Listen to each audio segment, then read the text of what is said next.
All right. Well, I'm going to kick things off, and I'll be watching the participants list and admitting any stragglers here. So awesome. So I'll kick into some of our neighborhood updates here. Very excited. We got our $1,000 neighborhood micro mini grant for our October 4th Penrose picnic was approved by the county, which is great. So the deal with that is they don't just hand us a lump sum of $1,000. It's reimbursement based. So we have I forget how but we several $100s for food, several $100s for arts and entertainment. So we have it all kind of categorized by for our inventory there. So that'll be great, and that'll really allow us to do some fun stuff for the kids this year, for the bounce house coming back, all that good stuff. So finally, very exciting, we got some movement on the Arlington Soccer Association, all their permitting. The county was dragging their feet a little bit on this, and we had sent a support letter for their special use permit regarding the parking, and that was approved, and their environmental permitting was approved. So now they are officially good to go to be moving into 120 South Y Street, which was formerly Green Echo Cleaners. So very excited to see that jungle out there cleaned up. If you walk by it, you can't miss it next to the 7-Eleven. So I see the permitting on the window. So they were supposed to start on the 11th. I haven't seen any movement in terms of cleaning up the property, any moving in and out of items. So maybe later this month, so I'll be in touch with them. But very excited to have them as our new neighbors, and they're going to have their entire new Arlington Soccer Association headquarters there, indoor soccer practice facility, and then space for all their employees, which will be fantastic. And they're right a stone's throw away from Thomas Jefferson, the soccer field there. So perfect location in my opinion. So I was going to talk about how we're still looking for a physical space. We are not going to be using Trinity Episcopal Church going forward. I did reach out today to DHS, and we have that whole massive inventory of space in Sequoia Plaza. So I had a very positive reply from Anita Friedman with DHS, and I'll be going over there tomorrow to check out some of their various conference rooms. I haven't seen how big they are, but they're set up with all the AV equipment, so we can actually stream on there. There's also, to my knowledge, a separate, auditorium type space there. So I think that could certainly suit our needs going forward, and they have ample parking at that lot there, so that'll be perfect. And for me, it's right around the corner, so win-win. It's a 1-minute walk for me, so I lucked out.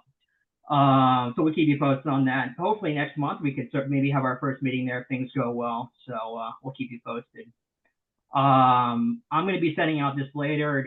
Is Darcy on with us? I'm trying to see if she's trying to get rid of the talk. Anyways, we have a very small bylaws update that we'll have a full paid dues member vote on, which I'll send out via email.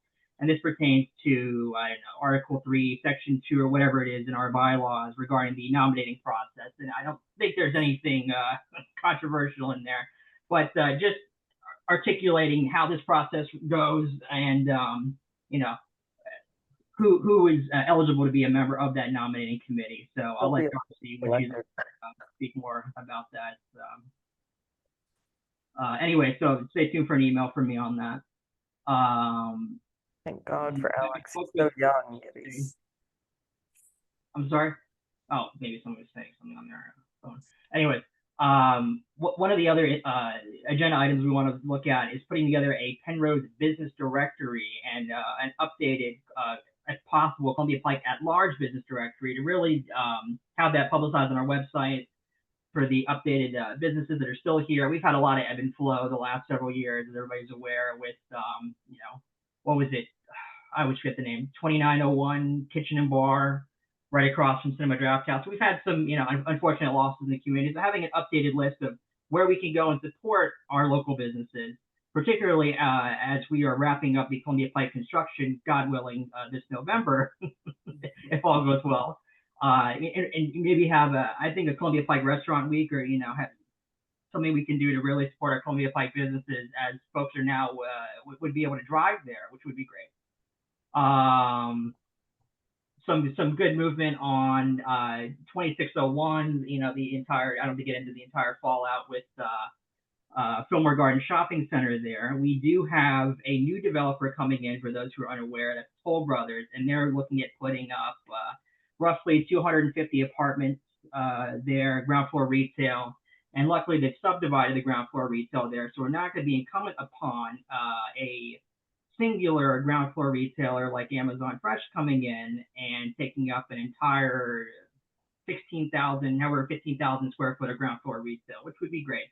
So it's going to be similar layout to what we see there, with tenants, a big difference. And I think 4 or 5 stories. I'd have to look at the blueprint again, but we'll keep you posted when we hear more from them. Hopefully, as this Columbia Pike construction wraps up, that'll be incentive for them to keep pushing out things. But so I'm just praying for some development there. It's been a long, arduous road for us at that spot the last 3 years. Let's see. Jeremy, do you want to show the treasurer's report? I want to give you some ample time here. Okay, hi, I'm Tierney. I'm the treasurer. I wanted to let you all know that you should have been receiving email from me, or should have received an email from me if your dues are not current, letting you know that you can pay them through penroseneighborhood.com, or you can write a check or pay by cash, which you can drop off at my house at 717 South Beach Street. I'll put that in the chat for everyone.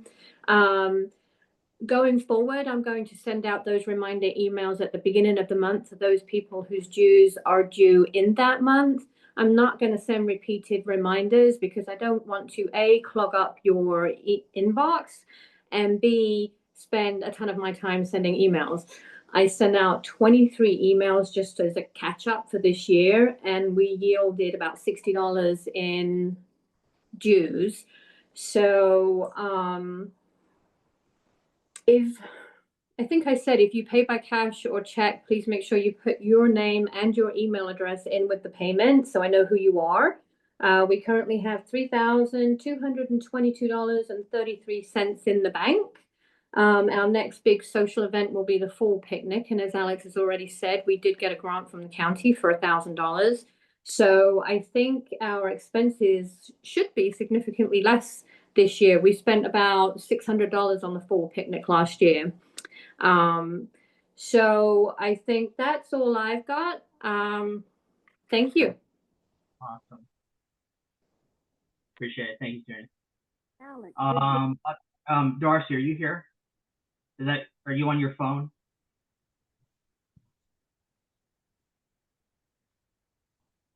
Alex, I have a question.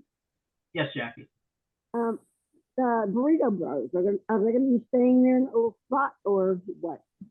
As far as I know, they're going to be staying there. There's actually, tentatively, we're going to have an expansion of Penrose Park, which will be, I think, engulfing that spot, or right up on the line of that. So I'll send out the blueprint reminder for that again. But that was supposed to be part and parcel with the 2601 the redevelopment several years ago. So that's, of course, as that whole parcel hasn't been developed, that's also been on hold. So hopefully with the Toll Brothers development, that Toll Brothers is personally, they've been very gracious working with the county, so we get that full Penrose Park expansion. So if things progress with them, that'll be part of the plan. Thank you. Alex, I'm here. What did you need? Did you want to share your RNAC update and your all the great work you've been doing on our priority project for this year? Yeah, I'll be brief. For the neighborhood conservation project for the neighborhood, it's been submitted and it's moving forward finally and it's to have dedicated lights at bus stops at select locations along South Courthouse and two bus stops on South 6th Street. And this would not be street lighting, the tall lamps. It would be lighting that's dedicated just for shining on a specific bus stop during nighttime hours. And we've asked the county for motion sensor, environmental friendly. So it will increase pedestrian safety. It will increase safety for people waiting for a bus at night. I don't know what the county will allow us to have, but should have more details. The property owners who are the actual property owners, not renters, but property owners near or adjacent to the bus stops that have been selected, or not selected, proposed, will be notified by the county to complete a survey. So when you get this survey, if you happen to be on the program tonight, please complete it and return it. So that's what I have to share. This hopefully, we have to have a certain percentage of property owners agree to support this project. However, a lot of the properties along South Courthouse Road are rental properties. So it may take a little longer, but to get the feedback from the property owners, but I did want to bring that up. So if you have any questions, you can contact me and I'll be glad to answer them, but you should get information from the county, and that will be coming from the Arlington Neighborhoods Program. So that's what I have. Thank you. Thank you, Dorothy. And what's great about this whole endeavor here, this is really going to help supplement a lot of the work that, and these bus stops all across the neighborhood that aren't going to be updated as part of the Columbia Pike multimodal project. A few of our stops, South Walter Reed, South Courthouse Road, we have 2 or 3 that are along the Pike corridor or parallel to it directly, but this is really going to be a great, addition to the whole neighborhood as you go deeper in, as you go northward towards Route 50 for, almost all of our bus stops being fully illuminated with at night. So this would be, I think, perfect timing for something like this. And I take the bus everywhere, so I'm very excited. To answer your question, Margaret, in the chat, I have not heard a peep about the updated from the townhomes that are supposed to be developed on South 9th Street or 9th Road. I was confused as to. So if I'll reach out to the property developers, but I honestly have not heard a peep about that. So I'm also quite curious as well what's going on there, and that garage space that everybody loves to use on the bottom floor. Anyway, so we have 2 guests here tonight. We have Bill Richardson here from Donaldson Run, who's going to be doing a great introductory presentation on everything lot coverage. But first, I want to allow Michael Schaffner here to speak about the Camp Casey marker at Towers Park that we're looking to have installed. So. Okay. Thank you very much, Alex. I think I can keep this down to 5 minutes. I have my notes right here. I'm a retired federal employee, amateur historian, member of the advisory board of the Arlington Historical Society. And I've been studying the United States colored troops for about 10 years with special emphasis on the regiments raised in Arlington. I'm working with the county to try and get a marker for Camp Casey. This was a Civil War camp built on the southeast corner of South Courthouse Road and Columbia Pike, spread out for about 40 acres. Before the Civil War, the land was owned by a man named Richard Williams. He was the sheriff of Alexandria in 1858 when Robert E. Lee paid him to whip 3 of the enslaved people who tried to escape. The camp was significant for several reasons. First, there were only 2 infantry regiments period, raised in Arlington during the Civil War, and they were both raised here. They were the 2nd and the 23rd United States Colored Infantry. 2nd went off to Florida to fight. The 23rd and troops later raised there went to the main front at Richmond and Petersburg.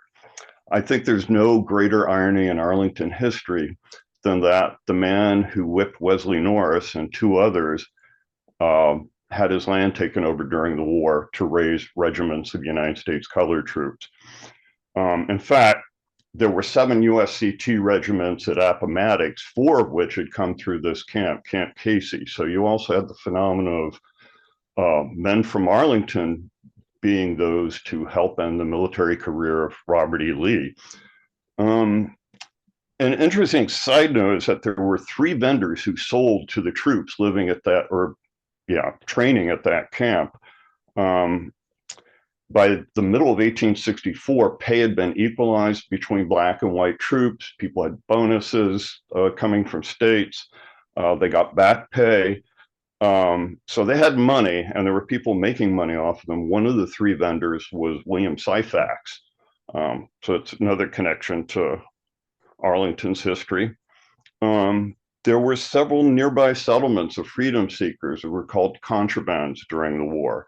So I think here around Camp Casey, across the street from Penrose, you have the origin of several of the post-war communities of African Americans in Arlington. And probably by the end of the war, about 80% of the people actually living in this county are African American, and that continues.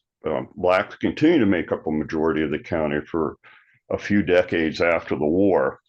What else? The location wasn't really known, the exact location, until a couple years ago, when, thanks to research being done by the Memorializing the Enslaved Project, Jessica Kaplan came up with a land use map or an ownership map, and Camp Casey was marked on as being, owned by Richard Williams.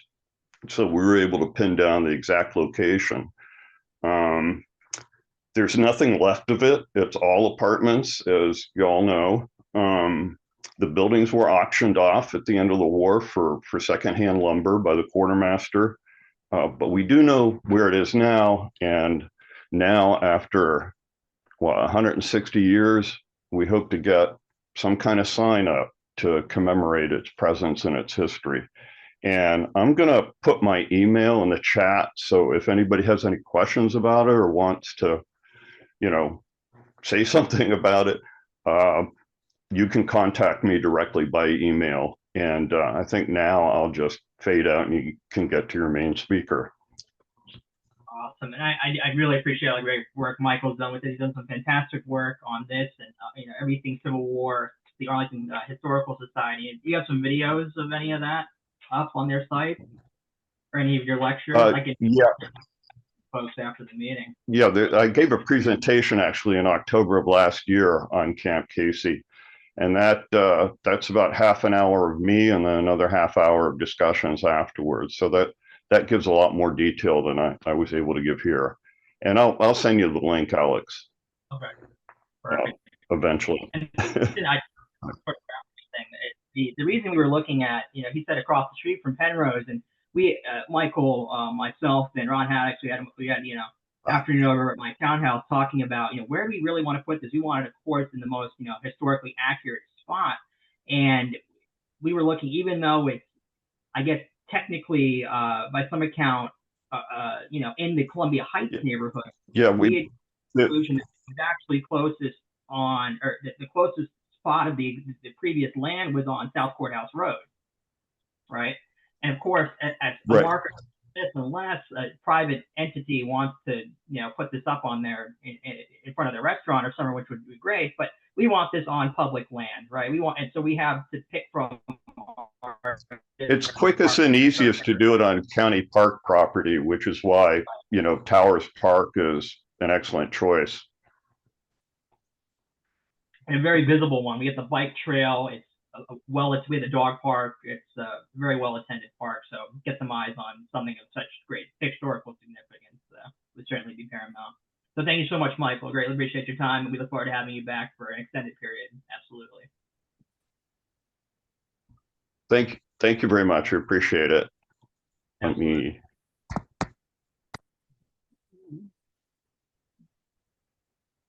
We also have County Board Member JD Spain with us here. Anything you want to, not to put you on the spot, but you're more than welcome to share anything you got on the horizon coming up, JD. Well, hello, fellow Penrosians, and it's great to be in this space. Just thank you, Mr. President, for doing what you do and leading this august body. Really appreciate everything. I have been having a lot of conversations with Terry over the past couple of weeks, and we've had some things going on, not just with multimodal project, but also with our complete streets. I know there's been some concern about, 5th Street and 8th Street with the new project that's coming on board with tree canopy coverage. There has been some updates made to that site to show, and I'll put the link in the chat here, to show how many trees are actually being impacted on some of this work that's being done. We're actually going to have a net gain, but we're also monitoring which mature trees, right, are going to remain in place. And also, I understand the pain that's going through, and with folks with our trash and that pickup as we moved over to a new vendor. That's happened all across Arlington. So we're working hard to make sure this new company gets up to speed because they're missing the mark in a lot of ways, just to let you know. But other than that, I'm just here to listen as a fellow Penrosian, and thank you for the opportunity to have a few words. Absolutely. Always appreciate you joining us. Yeah. So, Bill, the floor is yours. I got your slides here. Let me get those pulled up. Give me 1 second. Hey, Alex, while you're doing that, can I just tee up something to lead into Bill? Sure. So obviously we know that more trees are coming down in all over Arlington that can logistically ever be replanted in our lifetime.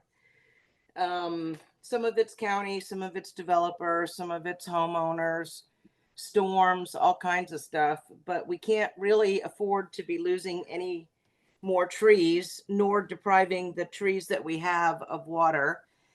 And so with that in mind, ATAG, which I'm a member of, and this lot coverage is an issue that we need to be aware of because we just can't keep losing trees. It's so hot here. And so with that, it was the idea to invite Bill, and he's done a lot on the lot coverage issue. And so I thought he'd be a good fit to inform us. Thank you. Can everybody see what I'm screen sharing or attempting to screen share? Yes. Yep. Okay, perfect. So, Bill, the floor is yours, my friend. Okay, thanks very much, Alex, for the chance to talk to folks at Penrose about this. And JD, it's great to see you again. I should say that JD has kindly listened to me on this subject at least 3 times, I think. So he's well aware of the concerns that that I'm about to outline. I want to go through these slides for the benefit of those who may not be familiar with the zoning ordinance lot coverage rules.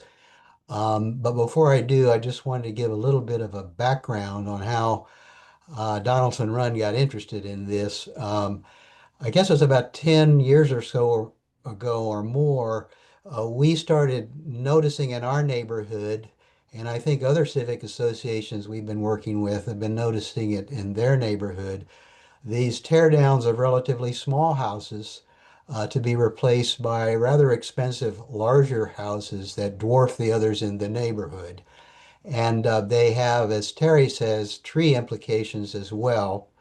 And when we had county board members come to our meetings year after year, we raised this issue with them. And I think it was interesting that beginning really, I think, with Eric Gutschall, who unfortunately died in 2020, he said, wow, we have these rules from 2005, and we thought they were generous, but we never thought anybody would really max out on lot coverage. But this has become a problem. And I spoke with Christian Dorsey was another one who said, absolutely, we need to do something about this, and Libby Garvey as well. So we've been pursuing this again all the way through the current board members, and JD is well familiar with this. But when we were talking to other civic associations, we realized this is not a Donaldson Run specific problem. It's all over Arlington in many different neighborhoods. And so there are now about 21 civic associations who have signed on to the most recent letter last month to the county board expressing concerns about the approach that the county staff has been taking to this subject, and I'll get into that. But these civic associations that are supporting us and working together with Donaldson Run on this really run from north to south, you know, from Old Glebe to Green Valley, from I think it's Leeway Overley in the west to Old Dominion and Cherrydale on the east, and a variety of ones in between, such as I can't remember all 21, but so our point is it's been a recognition by diverse communities throughout Arlington of something we really need to deal with. And I'll jump into it now. And Alex, if you can just, a picture tells 1,000 words. So this is a matter of personal privilege to me. My father was an Army officer who moved to Arlington in 1967 and bought this house you see on 1830 Patrick Henry Drive in 1967. This is the house I lived in. It was a 2-bedroom Cape Cod. On the right-hand side is what's happened to it, and this is an example of the problem. And you can see how large the house is. I believe it's a 6-bedroom house now with maybe at least that many bathrooms. And if you notice, the picture's not that great, but it compares to the houses in the neighborhood, particularly that one on the right, which I remember that one growing up. It dwarfs that house. And I'll get to this height issue too later on, but if you notice these gables, that's a significant feature of the way Arlington permits height to be calculated because it discounts the height of the gables by 50%. So that's an example in the house I grew up. I think a couple years ago, we took the county board members on a tour of about a dozen other examples, and they seem to be happening really almost every week. But I had one, Alex, if you move to the next slide, which is in your neighborhood.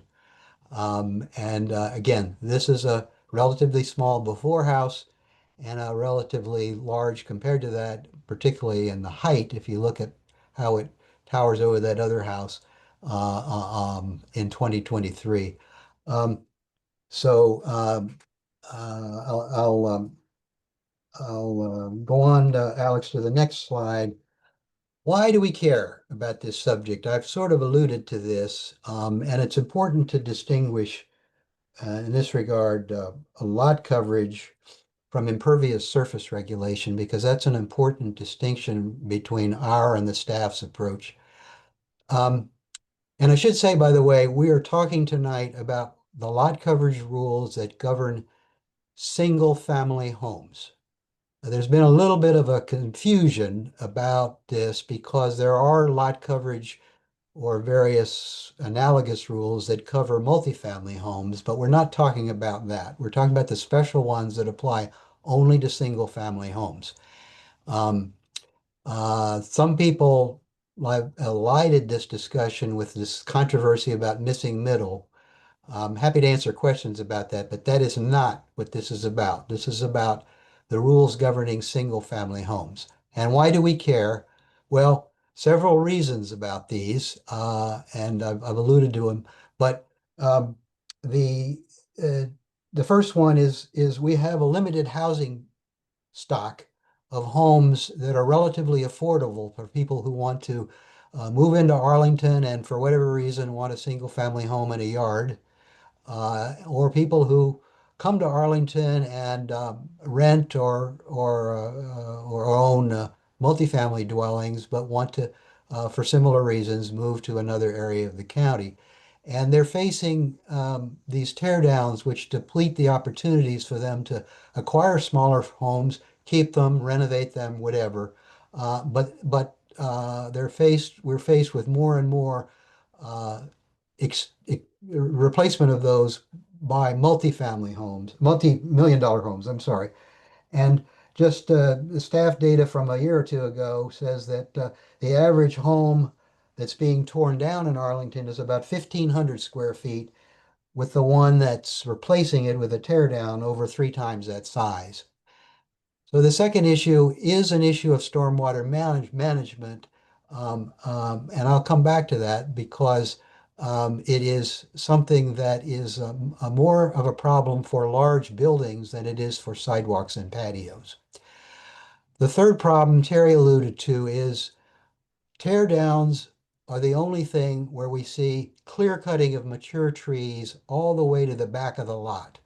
We don't have loss of mature trees from people putting up patios. Sure, there's some here and there, but the real damage is being done by the developer who wants to clear the land to the back of the lot so they can plop in a foundation, going even beyond the footprint of the house, which itself is extensive. And there are related issues about temperature, carbon dioxide, which, trees are designed to alleviate that problem, and other climate effects that are involved too. And then equally important are these impacts on adjacent homes.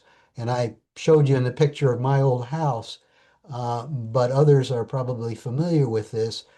When you live next door, say for 25 years, to something that was a relatively small home, and then it's a gargantuan home that looks down on top of you, or prevents your view shed, or prevents your access to alternative solar energy. And I have to say, when I say this is why we have zoning, 99 years ago, the U.S. Supreme Court approved of what we call Euclidean zoning in the Euclid case, the kind that we have in Arlington, for the precise reason that of its impact on those who had settled expectations about what they thought they were moving into in the neighborhood. So that's an important reason too. Next slide, Alex, if you would. Okay, this is a description of the basic zoning ordinance provisions that currently are in effect about lot coverage. I'll get to height later. They are about 20 years old, that itself is some indication of a need for review, and I'll get to that. But for those who don't know what we're talking about here, lot coverage is the limit on how much of your lot you can use to cover it with buildings, driveways, and some kinds of patios and decks. This percentage varies from our district to our district.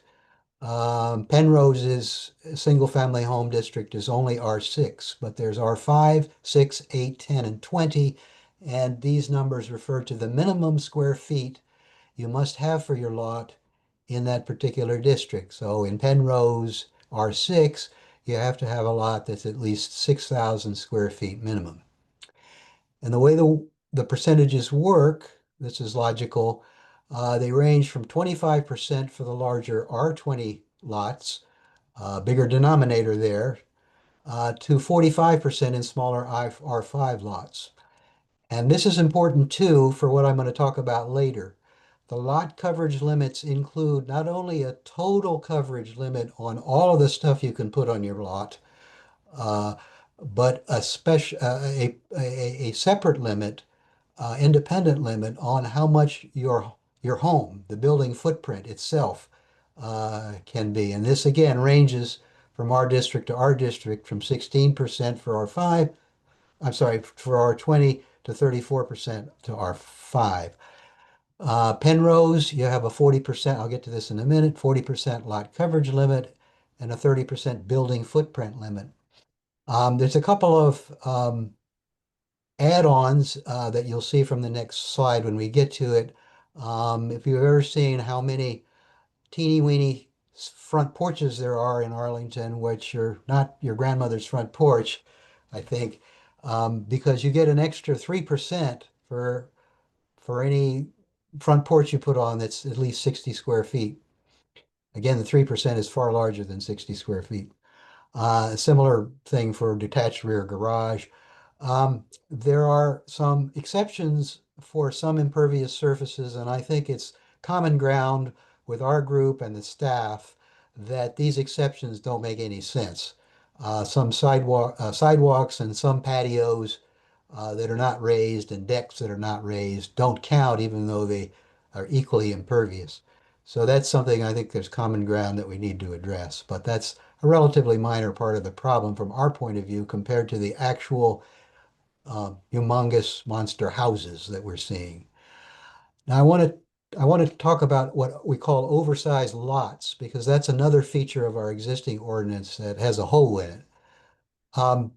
This percentage limit applies to the size of your lot. So if you have an oversized lot, meaning a lot that's 10,000 square feet in your R6 district, the percentage of lot coverage that you have is more generous because we multiply the 40% in R6 in Penrose by your 10,000 square feet lot.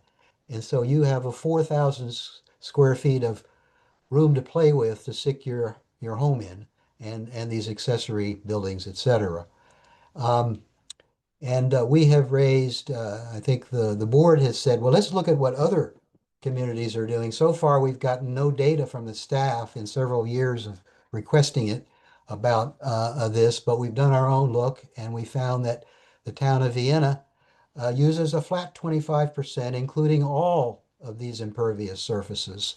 I should say that this has been even before Arlington went to um, their new zoning ordinance in 2005 because the county staff commented on it way back then. Um, Now, I want to make clear that Vienna does not have lots as small as R5 and R6, and what we've said to the county board is, hey, this is like a starting point. Let's talk about 25% because Vienna, for one, uses it, but we may need different, more generous limits than 25% for smaller lots in smaller districts. Next slide. This is just Hey, Bill, can I ask yeah. a question real quick? Sure. Can you go back one slide, Alex? I just want to see if I did the math right. I took the 45% for R5 lots, and then I added a building footprint. Is that right? Of 16%, I used the lower. And then I added the 3% and the 5%. And so in Penrose, if I did it right, they would be able to cover 66% of the lot. Not quite. If I go to the next slide as an example, Okay. I think it'll show that. Okay. This comes from the zoning ordinance, and it's just segmented to talk about R5 and R6 with, so the maximum lot coverage in Penrose R6 is 40%. You get 3 more percents for the wraparounds, the front porch. You get an extra 5% for the detached rear garage. That would put you up to 3 plus 5 is 48. The main building footprint is 30%, with the front porch 33%. So think of it as a subset, if you will, of the total lot coverage. It's not cumulative.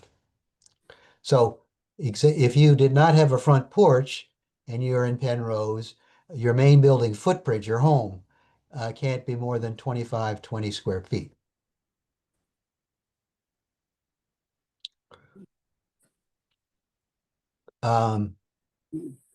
So let's see, if we go to the next slide. Our concern of our group of 21 civic associations, and as I think Terry mentioned, ATAG has supported us in this, is that we have been kind of beating the drum on this problem of building humongous houses and all of the different effects that they have on our neighborhoods for a long, long time. But we're not alone. The staff back 11 years ago now recognized what was happening as well. And they said, we need a more comprehensive look at what we did in 2005 and whether we need changes to it. Nothing was done. 5 years later, they repeated this point. Yeah, we really need to look at this.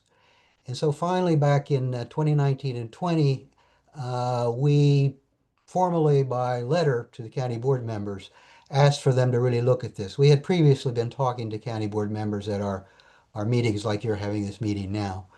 I think a majority of them, a couple years later, did, and I should say COVID was in there, everybody recalls, so there's a little bit of understandable delay there.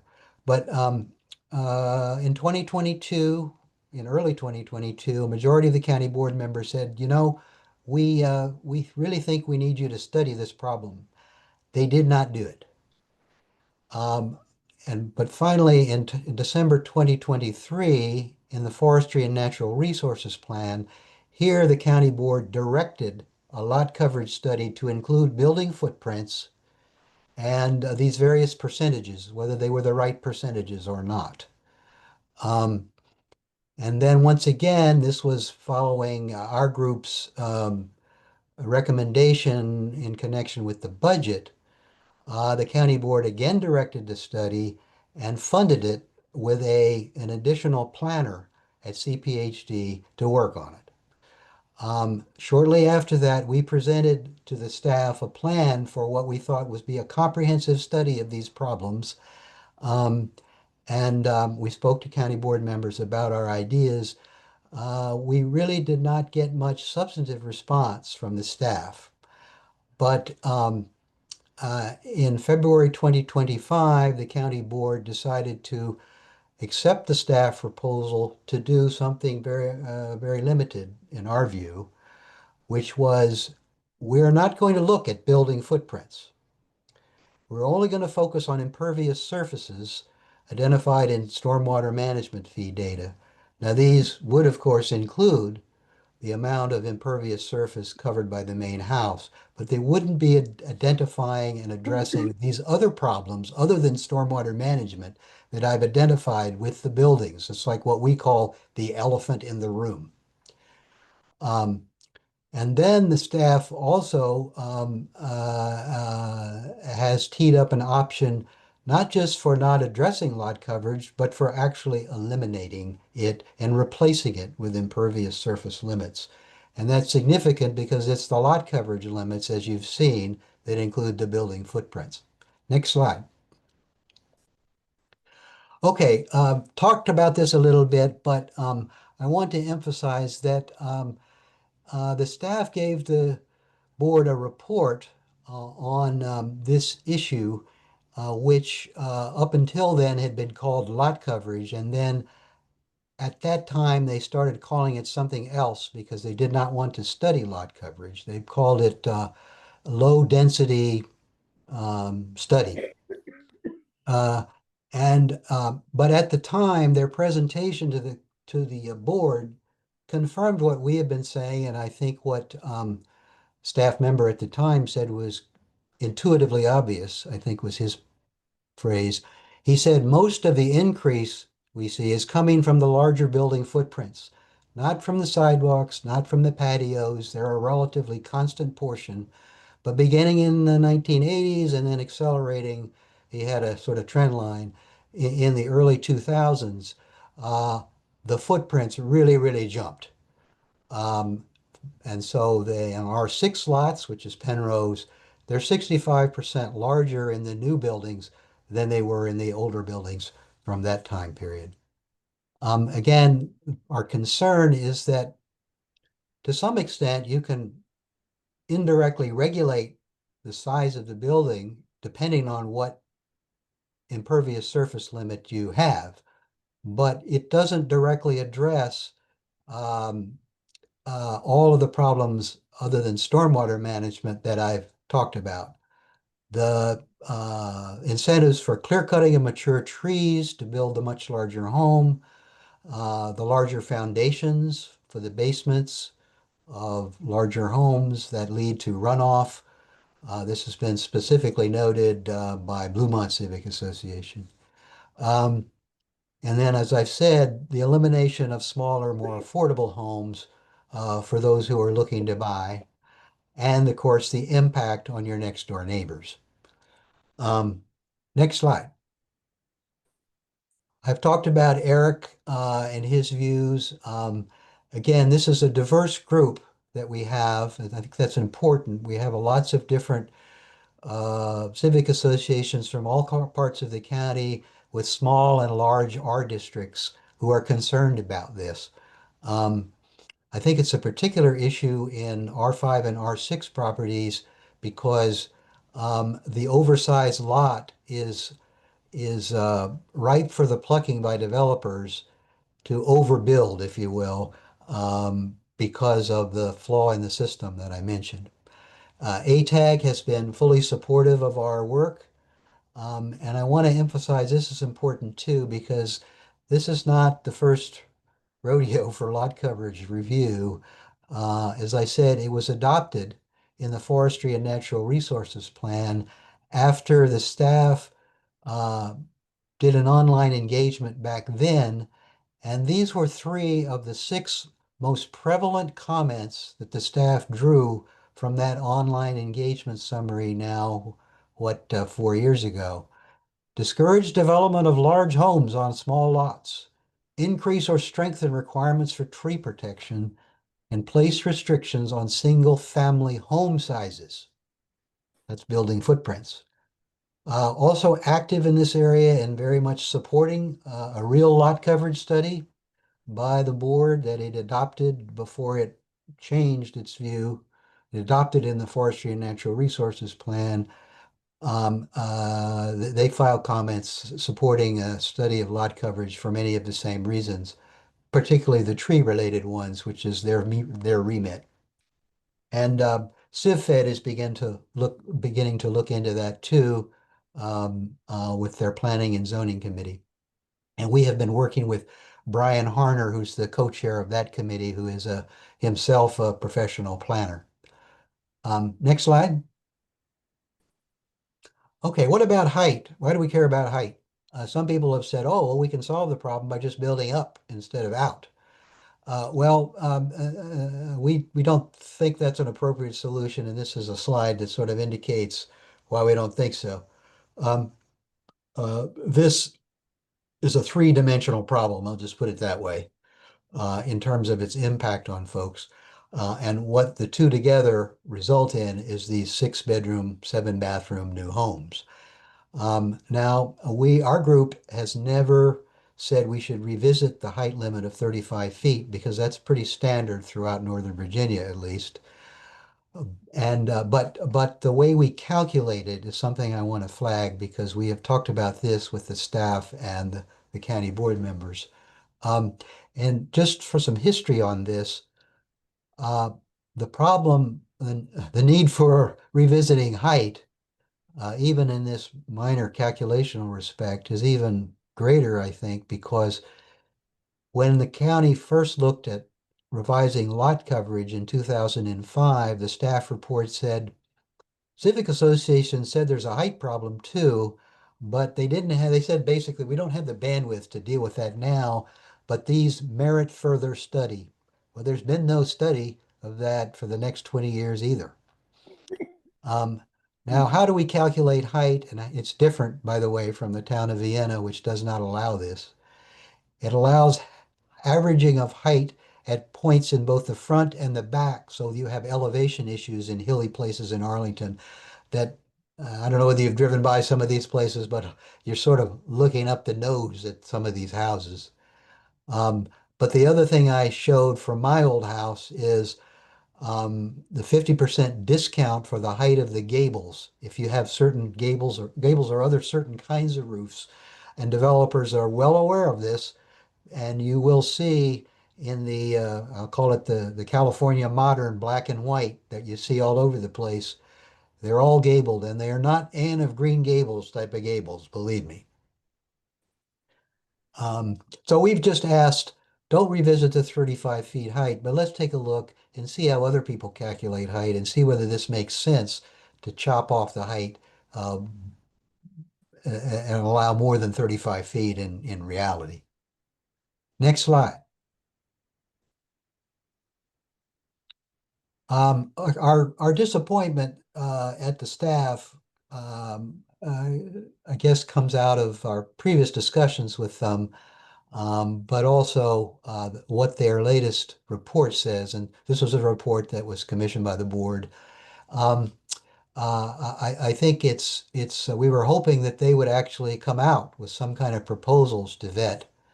And they did not. I think their ideas are they're going to get some more public engagement and do that later. But I'll get to this later. It's part of the problem where we delay and delay and delay while every week there's more and more of these monster houses going up with all their irreparable impacts. So we were hoping for a little bit more work before this report. The county board has asked them, well, what are other people doing? We're the only ones that's ever identified anything that's comparable, and that's that Vienna 25% standard. The county staff report also said we'd like to hire a consultant.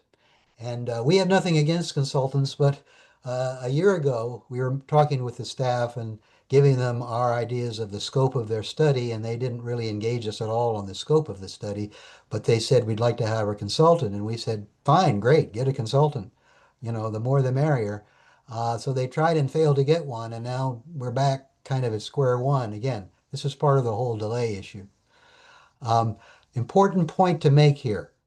The staff report recognizes, as we do, that the current policy of the zoning ordinance and the policy we think should apply to any new rules is that we grandfather existing homes.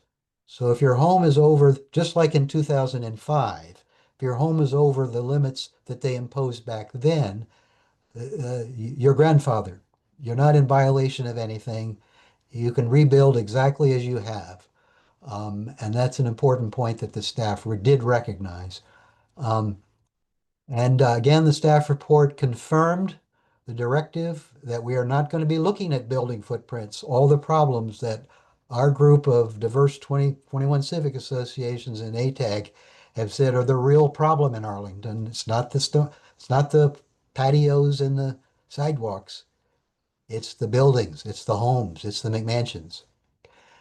And then it suggests again, let's maybe as an option, just forget about lot coverage, throw it away and all the building footprint limitations that it has and replace it, that's an option, with this more general impervious surface limits that doesn't address these other problems. And perhaps of greatest concern to us, and I think there's a term in UNC basketball called the four corners offense, which is we're ahead. Let's see if we can pass the ball around until the clock runs out.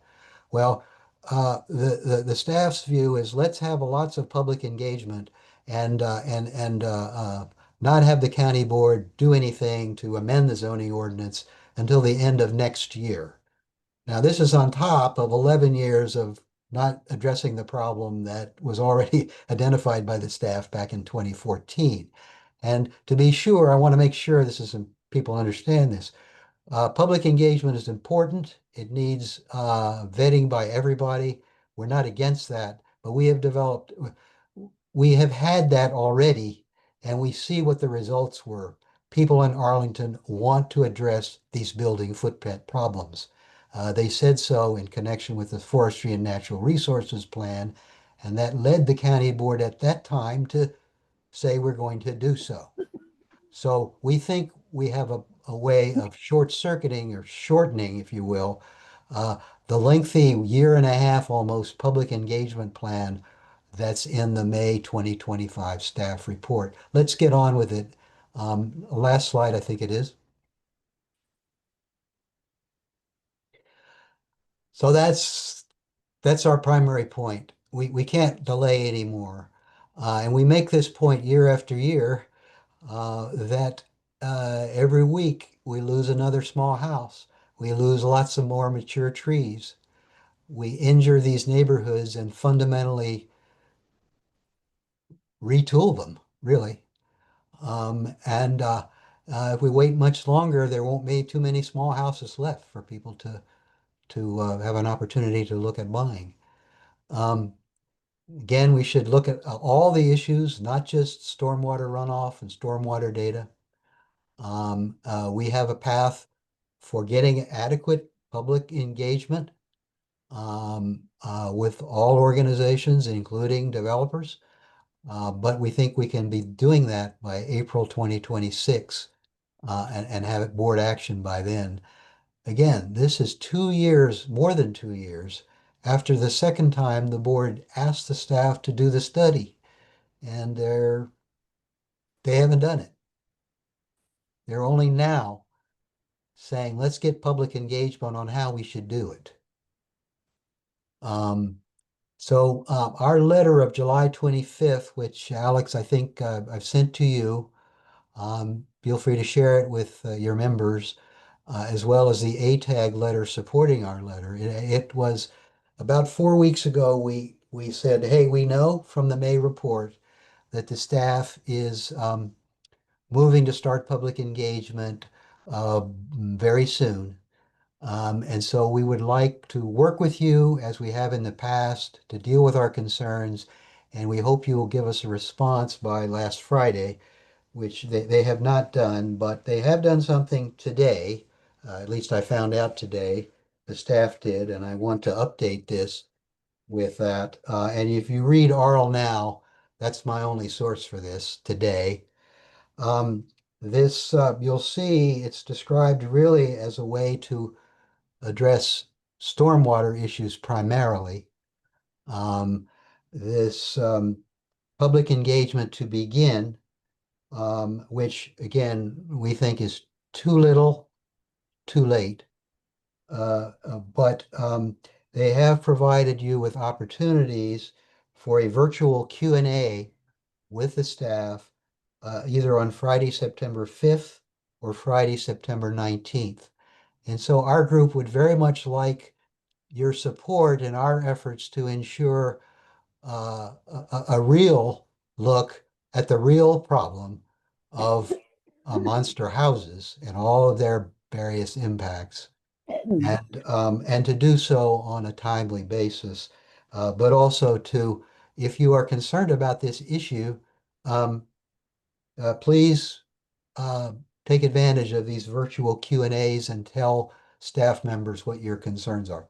Last slide is just happy to answer any questions you have, and or get in touch with you later if you can get in touch with me later at those contact numbers. But anyway, thank you very much, and I'm sorry I took a long time, but I wanted to give you a full flavor of the history because we have a kind of a fundamental disagreement with the staff's approach. So I'm sure I have numerous copious questions, and I'm sure we'll have some of our residents who have several questions to add to that copious list I already have there. Tierney, do you have your hand up? And thank you for joining us, Bill. We appreciate your time.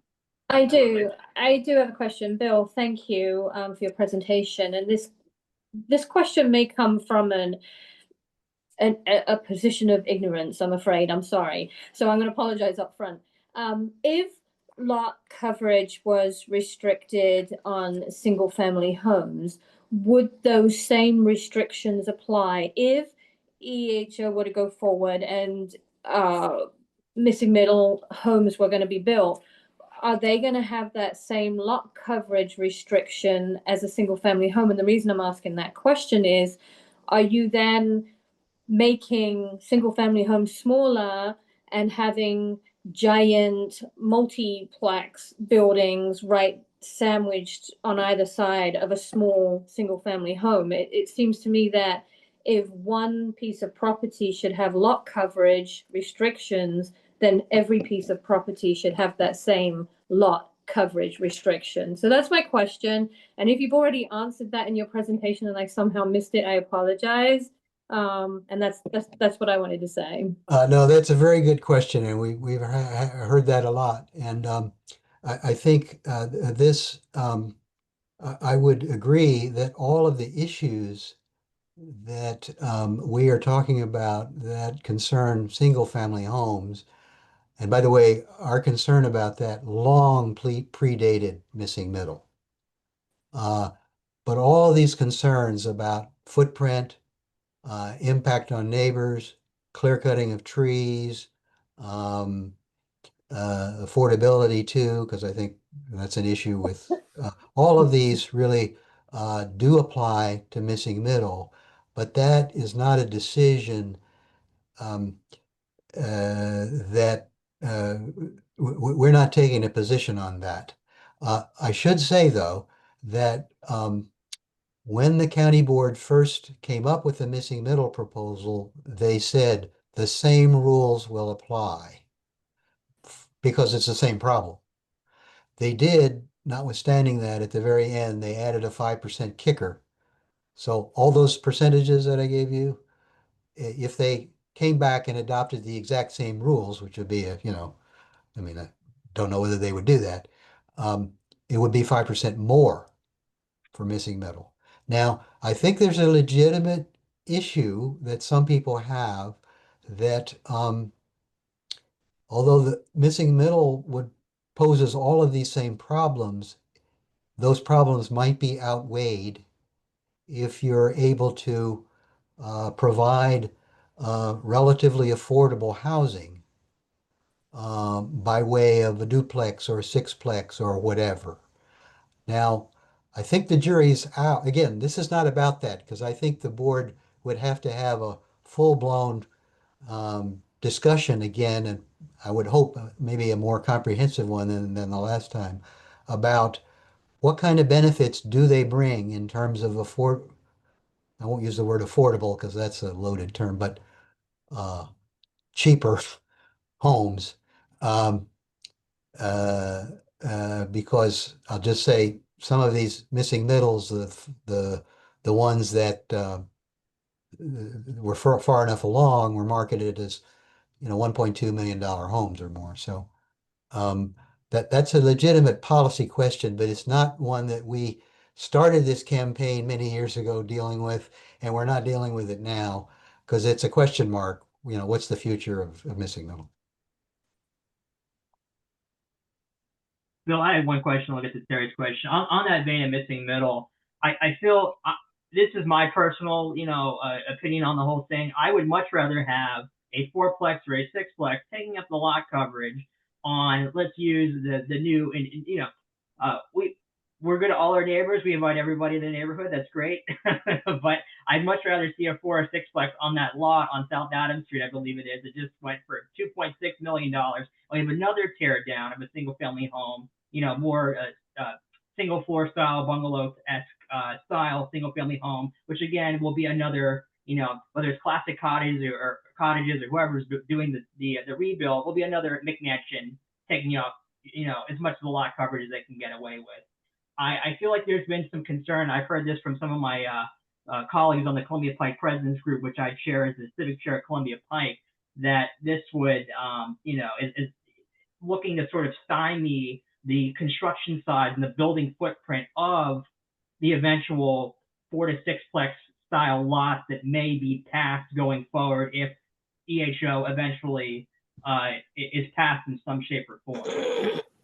I've heard that, yes. That size, I would have no problem with that 4 to 6plex taking the space of the current McMansion, and they're concerned that is limiting that size that could go for multi-family housing in single-family home neighborhoods. Does that make sense? Yeah, I think I've heard a lot about that this is, although I keep emphasizing this is not something that I started working on this long before, missing middle came along. But I think that the policy question would be, what are the relative costs and benefits of a sixplex or a duplex?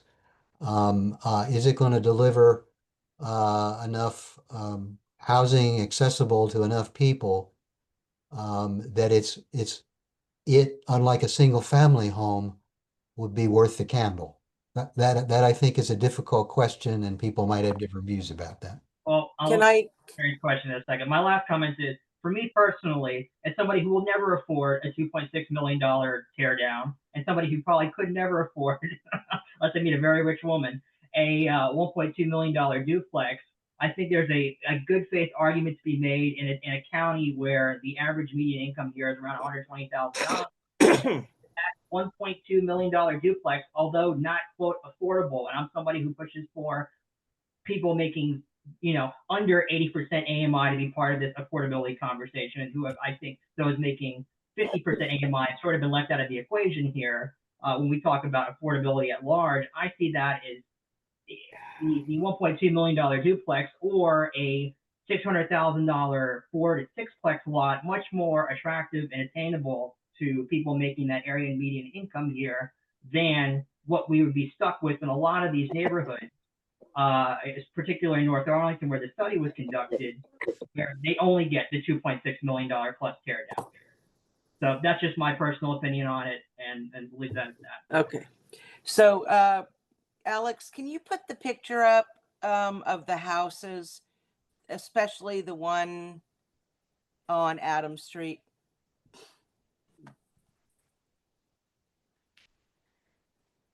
So I'm going to tell you in this picture alone, and most of you know this home. It's on the corner of 6th, South 6th and South Adams.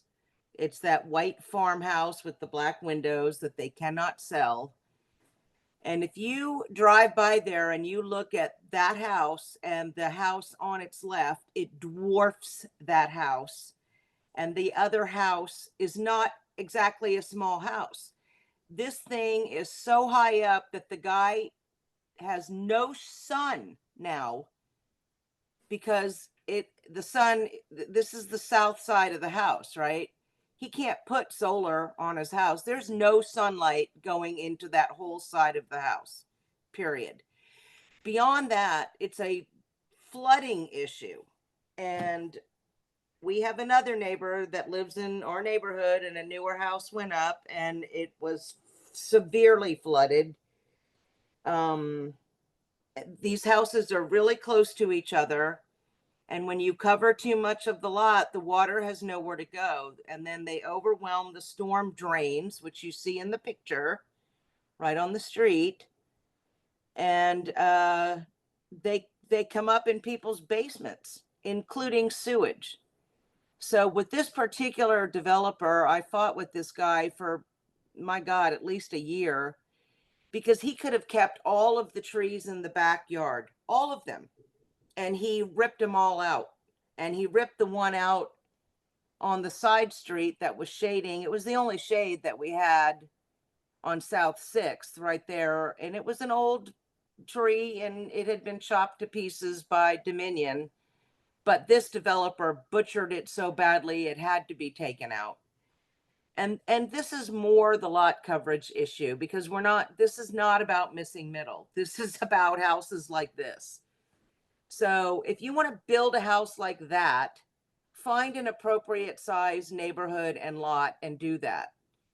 But this is not appropriate. And so at some point, and looking at this, because Bill also provided this house, it was a tear down. It was an absolute horrendous, it was a tear down. And in order to maximize profit, they did what you see on the right. But they didn't have to go to that extreme. And it affects the whole neighborhood. To me, the house on the right is just as bad of a blight on the neighborhood as the house on the left. That's to me. They don't fit in and they stick out and they impinge on their neighbors' use of their own property. This is a lot coverage issue. This is not missing middle. It has nothing to do with that. I appreciate your sentiment, but that's not what this is about. So as you can see from even that little house, there were plenty of trees on that property, and now they're all 6 feet tall. So that's my comment. Thank you. I can't find the little hand to, raise my hand, so forgive me. But can I make a comment real quick? It seems like all of this slow roll for 11 years, what it incentivizes the county to want to do anything when they're going to make so much money in taxes on these $1 million big houses, right? So is there a way to incentivize the county by disincentivizing building these, like some way to make the county want to do the right thing, because they're just kind of slow rolling all of this. And it's just, we talk, we do these things, Bill, I am just amazed at all the work you do. But I just think that this is just going to continue. So that's my comment. I think we need to incentivize the county that they still make the money, but some other way. One thing I sympathize with the county's problem there, because one of the things I remember testifying at some board meeting, and I was waiting my turn for my issue, and you hear a lot of interesting things from other people and other issues. I think it was one of the people on the economic Development Commission, Advisory Commission, who said, you better start looking more carefully at residential tax revenues, because the commercial tax base that you've relied on, and this is not new to anybody, I'm sure, is not what it once was. And that's it's a dilemma.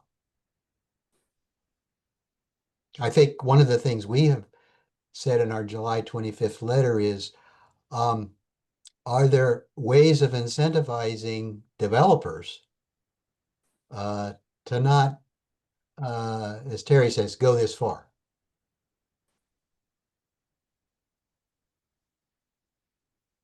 And one thing to Diane's point, and then I think Tierney has her hand up.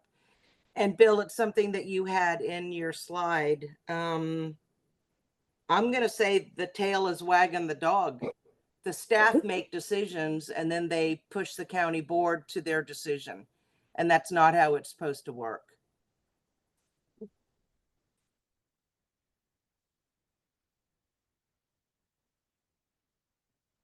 Am I up next? Tierney, ask your I do. question. Very quickly, I understand that this is not about missing middle. I understand what lot coverage means and why we're discussing this. What I'm trying to say is, if you don't apply the same lot coverage to every lot, the same rule, then you still have the same problem. Instead of having a $2.6 million on the right house, you're going to have a $2.6 million fourplex, and they're going to be sold individually. You still have the same problem. You still have the trees being cut down. You still have the water runoff problems. The problems that you're trying to eliminate by saying, let's have a lot coverage restriction. If you don't apply it to every lot, you still have the same problem. And when developers come along and they say, hey, I can't build a McMansion anymore if I knock that little house down. So I'll knock that little house down and I'll build an eightplex, because I don't have the same rules and I can have bigger lot coverage and I can make my millions of dollars. So unless you apply it to every lot, you still run into the same problems that you're trying to avoid by having lot coverage restrictions on single family homes. So that's what I'm trying to say. Okay, so Bill, is that how Vienna handled it? By putting the same coverage amounts on every lot? Well, those were just single family homes.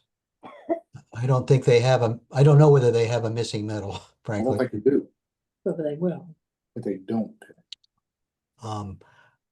But yeah, it's I was trying to be agnostic about how to deal with missing middle, because that's not what I've been about.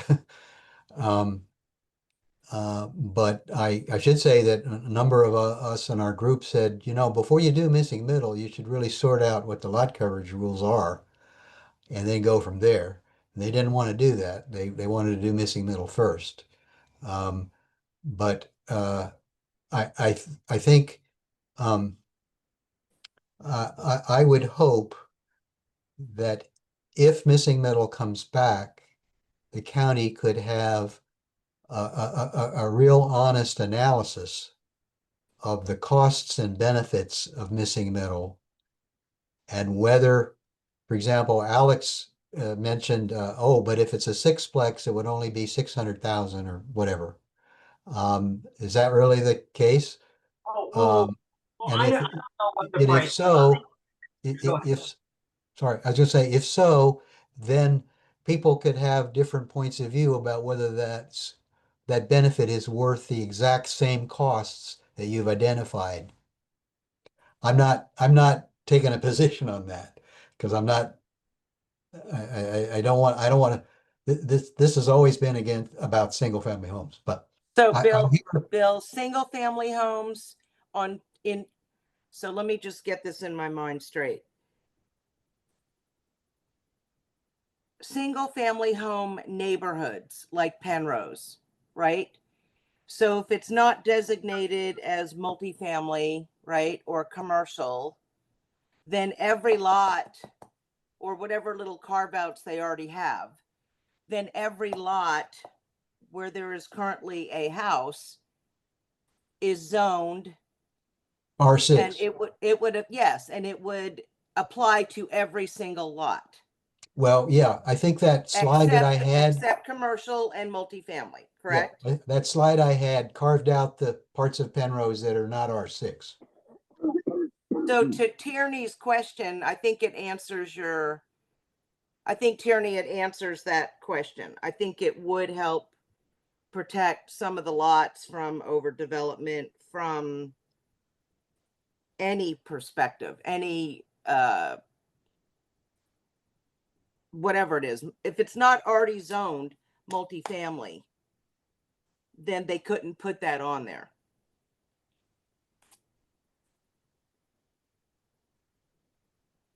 Is that wrong? Yeah, I think the question though was, well, what if the county wins on appeal and they have the opportunity to change the rules and allow missing middle? What should the lot coverage rules be? And I think the question is correct. Exact same costs and problems. The argument for the pro missing middle people would be, but it's worth those costs, unlike a single family home, because it brings the price down to an affordable level. Whether that's true or not, I don't know. Well, then let me ask Alex this question, and then I want to drop this missing middle stuff. Alex, you know, if they put up next to two small houses and they stood up a sixplex, and then the flooding started and it ruined both houses for both families on either side of the sixplex, is that an acceptable cost? To me, I would say no, because you've ruined the lives of two families. I would say no, because that's not fair. I would rather see whatever the impervious surface rules or lot coverage rules may be. The whole thing I heard the entire time, and again, you can't decouple this from missing middle, and that's the biggest housing policy conversation we've had in 40 years in this county. But I keep hearing that all the missing middle style properties, those four to six plexes, will have to take up the same lot coverage as a single family home. Am I correct on that statement? Well, I think Bill said they got 5%. With the 5% kicker. Bill, is that right?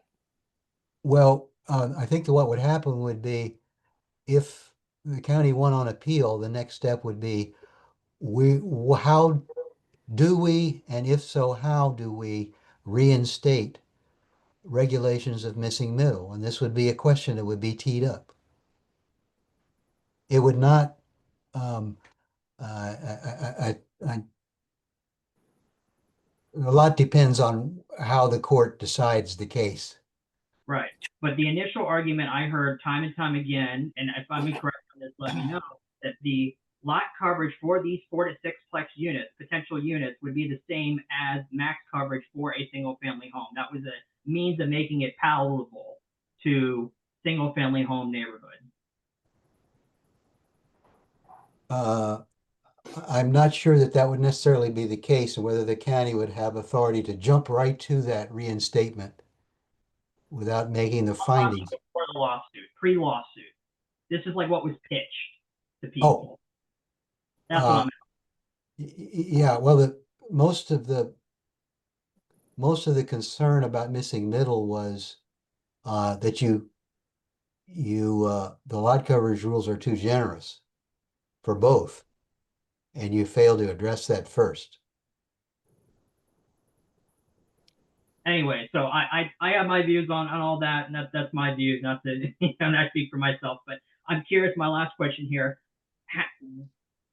Tree Action Group and the 20 civic associations, etc. Is there? I know this is all for a study. And I'm all for a study. Study it. Perfect. Has there been a prescriptive element as part of this? Is what folks are looking for, whether from CivFed, Housing Commission, anybody you've talked to? We want numbers on paper for how much, X number lot coverage for this R6 unit versus this R8 unit. Have those prescriptive numbers been put forward as some kind of template for what the county should go for or should not go for? No, we have in our July 25th letter, we've said let's look at what the percentage should be. In our letter 2 years ago, we said the same thing. We've Right. not heard anything from the staff. Your conversations with people. I read the letter. Oh, okay. No, I don't think so. I think everyone probably agrees that there's some exclusions from lot coverage for some uh, patios and decks and sidewalks. They shouldn't be included and they should not be excluded anymore. I think there's common ground there. But what the percentages should be, that's what everyone's saying. We should study this. Now, I should say this in their November report, which talked about the rising building footprints, the county staff, they took an example. They said, well, let's look at how many homes today are at certain lot coverages. And I believe in 2005, they found that kind of data to be relevant to the number that they would pick. They haven't proposed any numbers, but I think they have a concern. They don't want to draw the number so that there's too many existing houses that are above it, even though they would grandfather existing houses. Now, I'm not sure that we agree with that because what's happened is the number that number is increasing every week as they build more big mansions, But that is something that they have not put out a number, but I think in their view, that data would be relevant to the number that they would pick. Do you follow what I'm saying? Right. Absolutely. Got it. I would love to see the county incentivize condos instead of apartments, because then people can buy in. And I think that's an important thing for people. They're more affordable. They have good amenities. They can be appropriately sited. And I would really love for the county to start pushing developers instead of approving every single apartment building condos.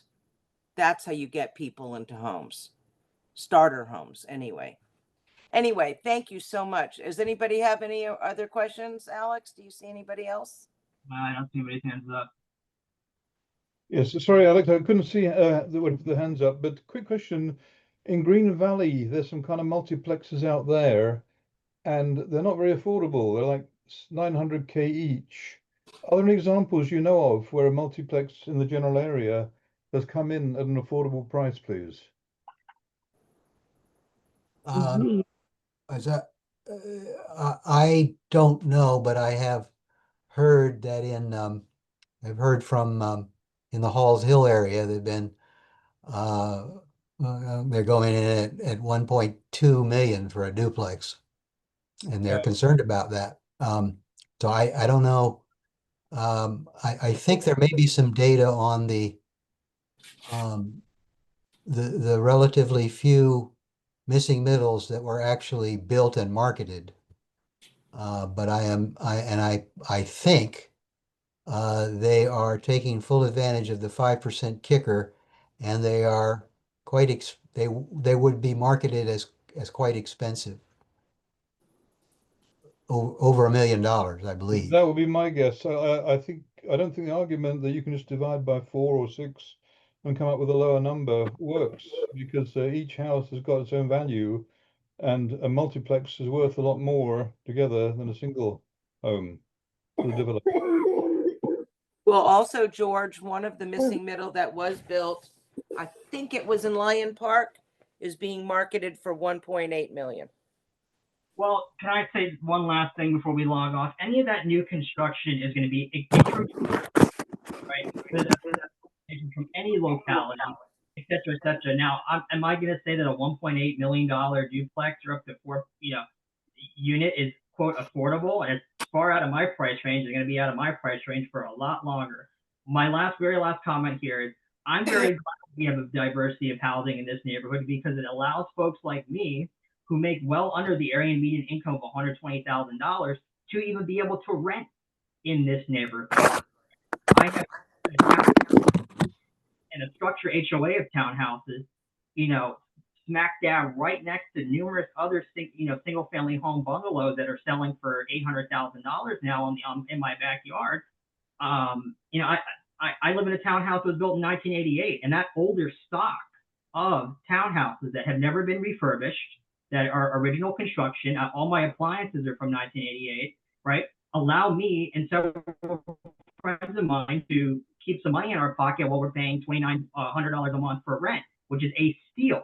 And that older stock and older supply that has been made possible by our current zoning in this neighborhood allows me to stay here, because I can't afford a one-bedroom apartment at Penrose Square. Forget it. Any of that new construction, forget it.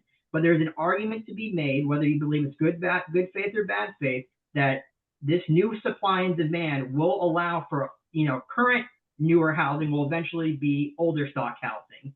And my unit that I live in, this townhouse, which is going for $650,000 out of my price range again, it was at one point brand new construction circa 1988. So that's just my final comment on it. So take it for what you wish. Again. Anyway, thank you so much, Bill. I'm going to send your PowerPoint to everybody. I'll send your contact info. And I know this will be a to be continued discussion, I'm sure. And we'll put the letters up, Alex? I'm sorry? We'll send the letters so people could look at it. Yeah, well, I'll send everything that Bill sent me. Yeah. Okay. Well, thanks very much for all your time tonight. I appreciate it. Yep. Thank you, Bill. Good questions. Yep. All right, everybody. Have a good evening. You too. Good night.